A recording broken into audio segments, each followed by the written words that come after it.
Hello guys, welcome to முஸ்லீம் மாமி வீட்டு சமையல்.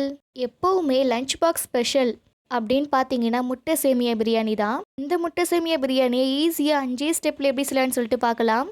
வாங்க கைஸ், வீடியோக்குள்ளே போகலாம். ஸ்டெப் ஒன் என்ன பண்ண போகிறோன்னு பார்த்தீங்கன்னா, அடுப்பை பற்றி பேன் நல்லா சூடானதும் 2 கரண்டி எண்ணெய் ஊற்றிக்கிறேன். எண்ணெய் நல்லா சூடாகி வரும்போது 2 முட்டையை உடச்சி ஊற்றிக்கிறேன். முட்டை சூடாகிட்டு இருக்கும் போதே கொஞ்சமாக பெப்பர் தூளையும் கொஞ்சமாக உப்பையும் சேர்த்துக்கிறேன்.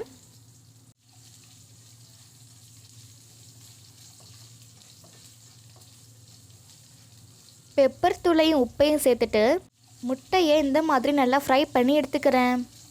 இப்போ இதை நம்ம தனியாக ஒரு பவுல் எடுத்து வச்சிடலாம். ஸ்டெப் டூவில் என்ன பண்ண போகிறோன்னு பார்த்தீங்கன்னா, முட்டை சேமியா பிரியாணி செய்ய 2 பல்லாரி, ஒரு தக்காளி, காரத்துக்காக ஒரு பச்சை மிளகாய் இதெல்லாம் நறுக்கி எடுத்து வச்சுக்கிறேன். ஸ்டெப் த்ரீல என்ன பண்ண போகிறேன்னு பார்த்தீங்கன்னா, முட்டை பொடி மாஸ் போட்ட அதே பேனில் 2 கரண்டி எண்ணெயை ஊற்றி எண்ணெய் நல்லா சூடாகி வரும்போது பிரியாணிக்கு தேவையான மசாலாவை கொஞ்சமாக வாசத்துக்காக சேர்த்துக்கிறேன். இதோட நம்ம நறுக்கி எடுத்து வச்சிருந்த வெங்காயத்தை சேர்த்து வதக்கிடலாம். வெங்காயம் வதங்கிட்டு இருக்கிற இந்த டைமில் நான் தேவையான அளவு உப்பு சேர்த்துக்கிறேன். இப்போ இதோட 1 டீஸ்பூன் அளவுக்கு இஞ்சி பூண்டு பேஸ்ட்டையும் சேர்த்துக்கிறேன். வெங்காயத்தையும் இஞ்சி பூண்டு பேஸ்ட்டையும் எண்ணெயோடு நல்லா வதக்கி விட்டுறலாம்.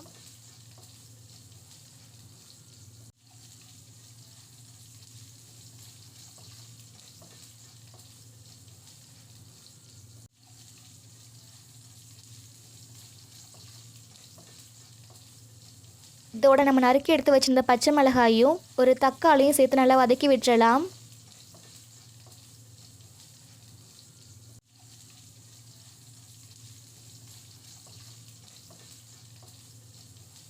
ஸ்டெப் ஃபோர் என்ன பண்ண போகிறோன்னு பார்த்தீங்கன்னா, வெங்காயம் நல்லா வதங்கிருச்சு. இப்போ நம்ம இதோட 1 டீஸ்பூன் அளவுக்கு வத்தத்தூள், 1/2 டீஸ்பூன் மஞ்சத்தூள், 1 டீஸ்பூன் தனியாத்தூள், 1 டீஸ்பூன் சிக்கன் பொடி இதெல்லாம் சேர்த்து நல்லா மிக்ஸ் பண்ணி விட்டுக்கலாம்.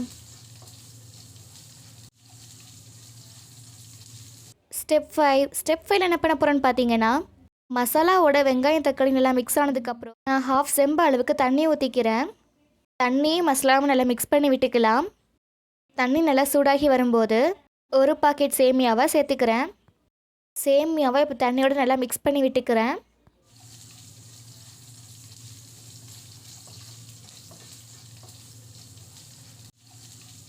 எல்லாத்தையும் நல்லா மிக்ஸ் பண்ணி விட்டு ஒரு 10 நிமிஷத்துக்கு மூடி போட்டு மூடி வச்சிடுறேன். கேஸை மிடில் ஃப்ளேம்லேயே வச்சு ஒரு 10 நிமிஷம் கழித்து ஓப்பன் பண்ணி பார்த்தீங்கன்னா சேமியா நல்லா வெந்திருக்கும். இப்போது இந்த டைமில் கரண்டியை வச்சு லைட்டாக அந்த மாதிரி கொத்தி எடுத்துக்கிறேன். நீங்கள் இப்படி பண்ணுறதால சேமியா நல்லா உதிரியாக கிடைக்கும்.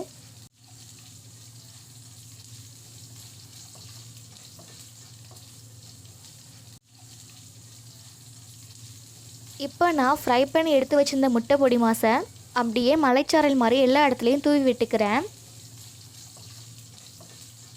இதோட நான் பொடிசை நறுக்கி எடுத்து வச்சுருந்த கொத்தமல்லி இலையும் தூவி விட்டுக்கிறேன். இப்போ இது எல்லாத்தையும் சேர்த்து நல்லா மிக்ஸ் பண்ணி விட்டுறலாம். அவ்வளோதான் கைஸ், ஒரு ஈஸியான முட்டை சேமியா பிரியாணி ரெடி ஆயிடுச்சு. எங்களோட ஃபேவரட்டான லஞ்ச் பாக்ஸ் ரெசிபினா இதுதான். அடிச்சிக்கவே முடியாது, டேஸ்ட் படி அவ்வளோ சூப்பராக இருக்கும். பாருங்கள், பார்க்கவே சூப்பராக இருக்குது. ரொம்ப ஈஸியாக 10 நிமிஷத்தில் ரெடி பண்ணிடலாம். இந்த வீடியோ பிடிச்சிருந்தா லைக் பண்ணிக்கோங்க. நாங்கள் போடுற வீடியோஸ் எல்லாம் உங்களுக்கு வேணும் அப்படின்னா மறக்காமல் சப்ஸ்கிரைப் பண்ணிக்கோங்க. கூட இருக்கிற பெல் பட்டனையும் கிளிக் பண்ணிக்கோங்க. மறக்காமல் உங்கள் ஃப்ரெண்ட்ஸ் அண்ட் ஃபேமிலிக்கு ஷேர் பண்ணிவிடுங்க. தேங்க்ஸ் ஃபார் வாட்சிங்.